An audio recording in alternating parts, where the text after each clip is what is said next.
Here's my next challenge. While we're really quiet, this area here, for years I've just mowed it. The kaikuri won't even grow, just these dandelion weeds is the only thing that will grow here.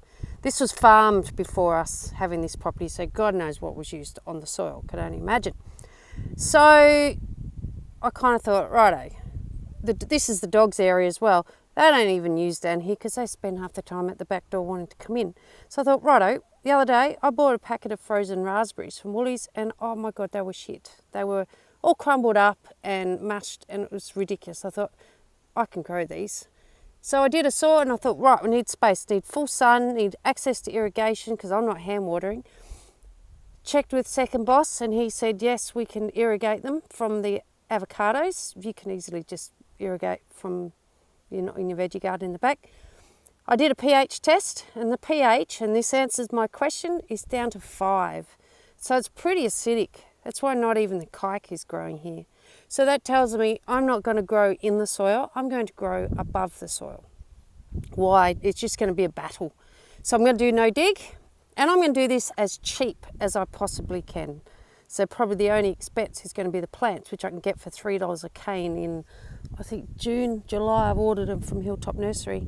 So I've marked out the 1 metre wide, 12 metre long. I've already put some lime down because it can take a while for that pH to start changing. Lime, and you can see I've run out of lime and my little spray pack stopped working. And there's another one there sort of marked out, so 12 metres going that way.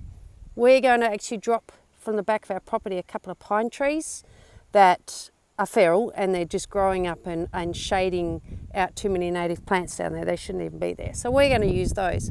You could use branches from the bush. Go to the bush and get some thick branches and make them as your walls.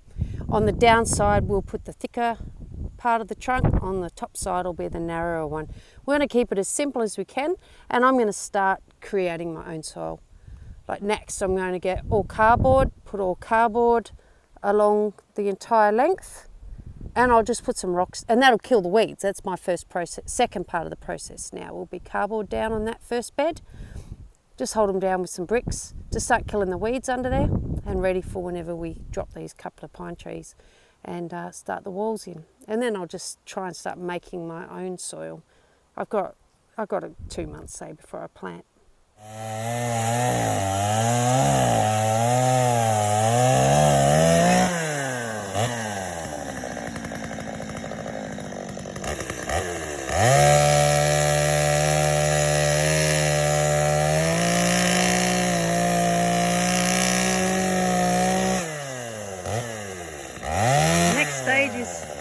Collecting the wood for our big no-dig garden for the raspberries. And these pine trees are actually coming up like weeds on the back of my property, and they are inhibiting the growth of the native trees around them. So we want to keep them under control.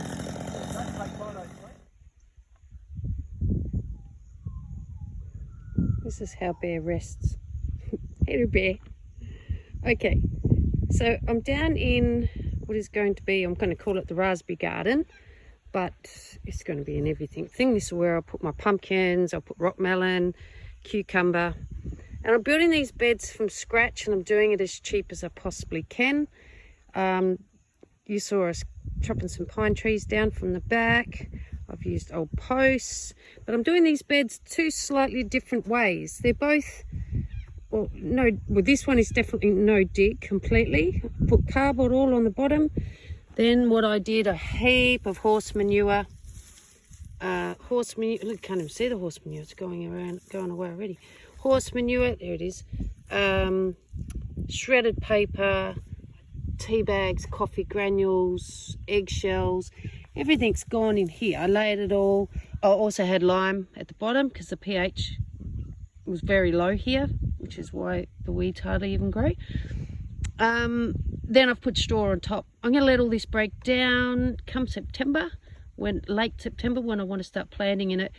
I have got compost I'm making, and the compost will go on top of this, and then I should be right to plant straight into it.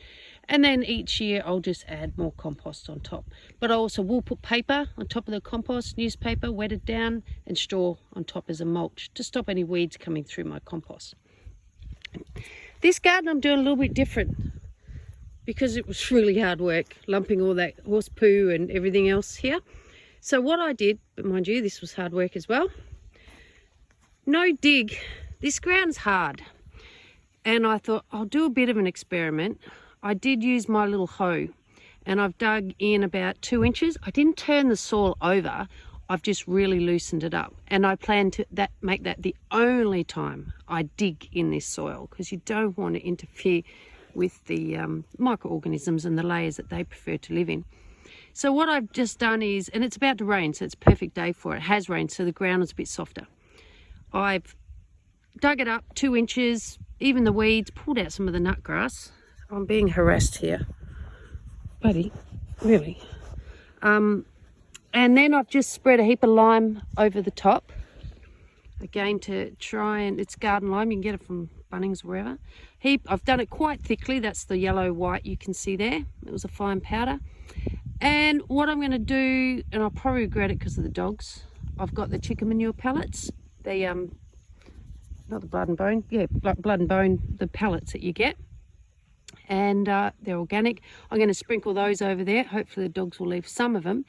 And what I have done is put a cover crop in. So all these seeds, this is ryegrass and 3 different ryegrasses, 2 different clovers. You can get the mix from stock feeds and things like that. Heritage Seeds Online, Eden Seeds, are all organic, non-GMO. And I've done that quite thickly. So I'm going to let that, it's winter, so this is a cool season cover crop seed mix. And I'm going to let it grow. I'm not going to let it go to seed though. And just before it seeds, I'm going to walk on, I'm going to flatten it down, totally flatten it down, leave the roots, leave everything where it is, flatten it down, put my newspaper over the top of it, and then put my compost straight on top of that, quite thickly. And I'm really already then starting, I've got a good base here in the ground. The lime will get the pH down, the rye and clover will bring good carbon into the soil, hold the carbon in the soil, bring nitrogen, because both of them are nitrogen fixing, will bring nitrogen from the atmosphere and put it into the soil and store it there, which is exactly what I want. So I'm just experimenting 2 different ways. But like I said, this will be the only time that I dig in this garden bed, which is okay for the first time, particularly dealing with hard soil like this. So I'll keep you posted and do some more updates as things grow along.